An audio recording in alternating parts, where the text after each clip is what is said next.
kahit ako lamang ay 12. Bakit si ate, puro na lang sugar daddy? Kung pag-aaral nga ang pag-asa ng bayan, bakit, bakit kami napapabayaan? Bakit habang ang nakakatandang ito ang sumisira sa aming kinabukasan? Kung buhay lang si Rizal, magsisisi kaya siya sa buhay na ismugal? Pupunitin pa rin pa ni Bonifacio ang sedula, kahit mayamang ang bayan niyang naging malaya, ay nakulong sa sariling kolonya. Bigla kayang mapapatayo si Apolinario upang pagsabihan itong mga nakaupo sa pwesto. Ikakahiya kaya ni Goyo na siya isa ring pinagyo dahil sa takol nitong payaso.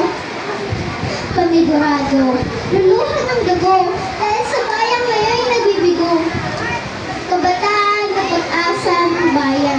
Marami mga sabing negatibo, nananatiling totoo at positibo. Hindi meme, hindi scheme. Totoong kabataan na ang susi sa magandang kinabukasan. Kaya sana'y ang wika ni Rizal ang di baguhin. Dahil lang sa nag-ibang panahon, hindi ang sistema natin ngayon.